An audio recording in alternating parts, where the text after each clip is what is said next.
Hello. You're tuning into the episode of TheWunderkindShow. Today's first topic, I told you guys that Lamar Jackson did not quit on this team. Look! Now, I want to make sure that I make this point clear, right? I want to make sure, because everyone says that I'm the Lamar guy, I'm the truth. All I do is defend Lamar. Lamar. And I always say I act as a counterbalance to all of you guys' foolishness. And a hit dog hollers. You know who I'm talking about. And every time anything comes around with RQB, it has to be negative or used in a negative connotation. Last night, we got our butts handed to us. Right? Defense played bad. Offense played bad. The offensive line was abysmal, to say the least. The defense gave no resistance. They're the worst defense in the entire NFL, and it's not even close. And sifting through all of that, you made it about the quarterback again. And not just made it about the quarterback, you called into question his drive to play the game, his love of the game. You called into question his want to be on the field. You called into question his leadership for quitting on the team, right? So you know how Nitro is. Nitro will let you talk, and then I'm going to go get the rope. So I'm going to give you enough rope to hang yourself, right? I'm going to give you enough, and I'm going to get the proof. So what we're going to do, we're going to look at all this proof and break down exactly why this fan base does not defend their QB like how the Bills defend the Allen, like how Green Bay defends Love, like how Kansas City defends Patrick Mahomes, like how Cincinnati Bengal fans defend Joe Burrow. That's why they feel so comfortable disrespecting Lamar and our team. Because you guys are always ready to throw them under the bus. I want you to check this out, right? I'm going to show y'all exactly why Nitro talks and acts the way he acts. Check this out. This is for one, your ever so loving head coach, what a lot of you were swearing by. Check this out. Coach, with Lamar, there was speculation, I guess, yesterday because you had talked about maybe he might go back into the game if it were closer. There was no way he was going to go back into the game. Was that the case? Or if the game was closer, would he have gone back? No, that was the case. There was no way he was going to go back in the game. The injury precluded it, during the game, you really just, you're playing the next series as a coach, but there was no way he could go back in the game. I know Lamar, I know the way I know Lamar. If he could have gone in the game, he would have been in the game. That's how he is. So, but I can assure you that he would not have been able to go back in the game under any circumstance.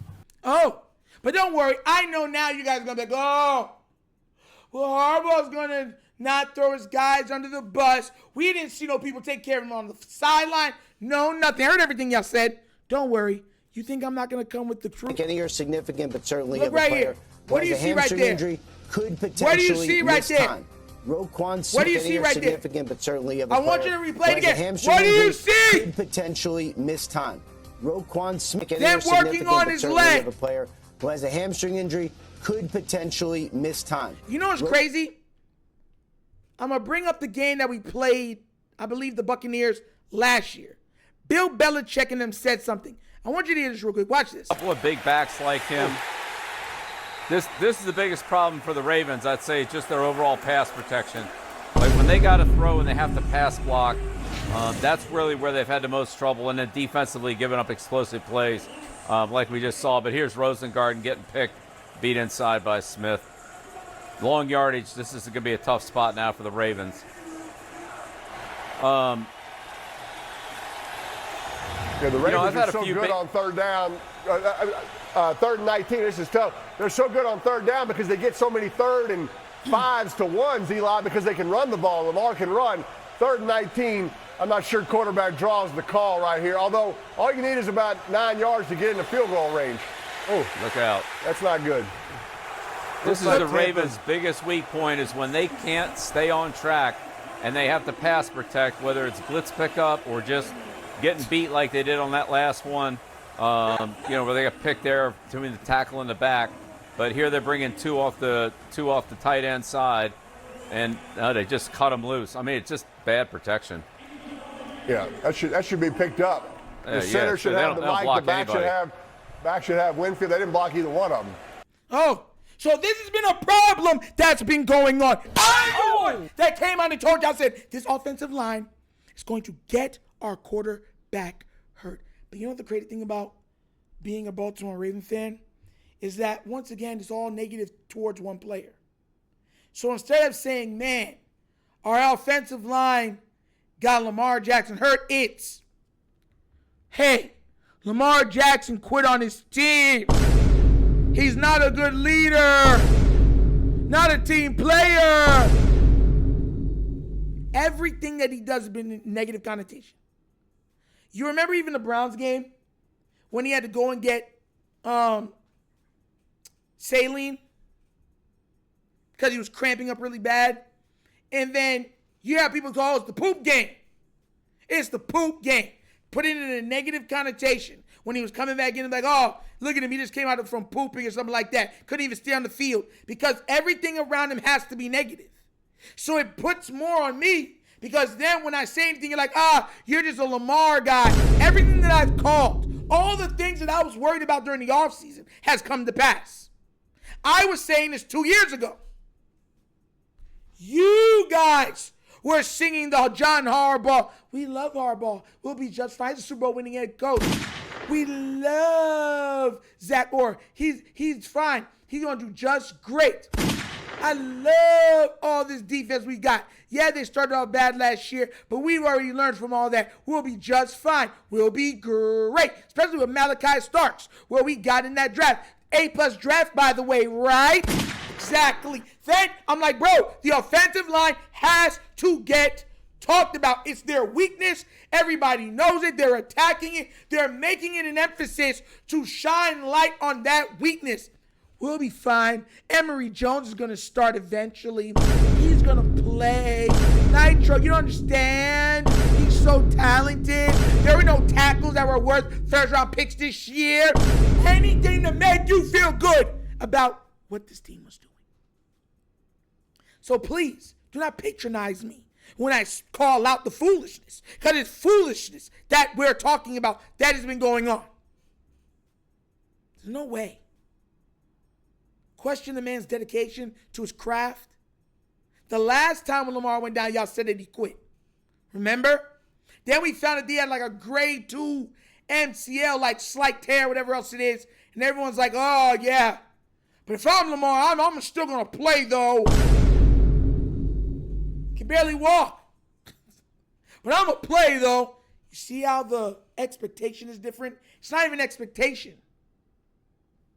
It's only talking points so that there can be negative commentary made towards him. No other fan base allows this. What's his name has been hurt year after year after year. Joe Burrow. Cincinnati Bengals still think they're going to the Super Bowl with him. You can't tell the Bills nothing about Josh Allen. You can't tell the Texans nothing about C.J. Stroud. You can't tell the Washington Commanders nothing about Jaden Daniels.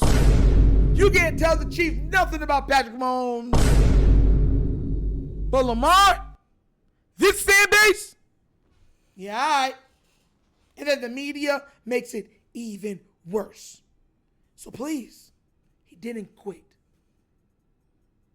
Let's be honest. The O-line that you guys believed in, the O-line that you guys will see be just fine, the O-line with Voorhees, Falala, and Rosengarten, and Linderbaum, and Ronnie Stanley, they're one of the worst O-lines in the league. Bottom 3. Maybe the worst. And just like I said they would, got their QB hurt. Now, all we can do is hope that the injury doesn't hold him out for 3 or 4 weeks.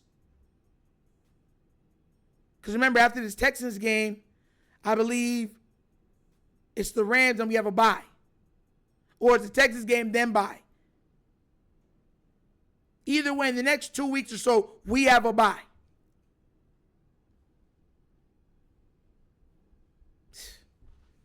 Ridiculous. Absolutely ridiculous. Got me out here saying, oh, you're Lamar, got me out defending him when y'all should be defending our QB. Y'all something else, man. Something else. And once again, a hit dog hollers. A hit dog hollers. But what do you guys think? Do you now believe just how bad our offensive line is? How bad this team has been? Or are you still going to blame 8 for every Ravens mistake? Let me know what you think down in the comments. You can please, all right? But as always, that's the episode of the Wunderkind Show. Thank you for watching. And now we get down, we have fun, and we laugh. But everything we talk about, we're doing what? Facts and truth. Please remember, guys, like, subscribe, hit that notification bell, leave a comment. You know I love the comments. If you haven't already done so already, check out the Wunderkind Morning Show live Monday through Thursdays, 9:30 to 10:30 a.m., where we touch on all topics of sports. We do breakdowns, and we do some stuff on pop culture, and we do nostalgia trivia from the 70s, 80s, 1900s, 2000s, guys. Be there or be squared. Support, become a member. I'm telling you, it's worth it. We're a family over here. We're building something great. Also, if you want to donate to the channel, help out with equipment, help get a new camera, new microphones, and certain stuff like that. This one's starting to go. I'm going to get a new one. You know what I'm saying? Bottom of the screen, QR code. QR code's to a Cash App. Cash is located in the description of every video that we do. Name of it is money sign, The Wunderkind Show. Super easy. But that's the episode of The Wunderkind Show. This show's not just signing off. And as always, you know my slogan. Peace. And I am out of here. Huh? Yeah.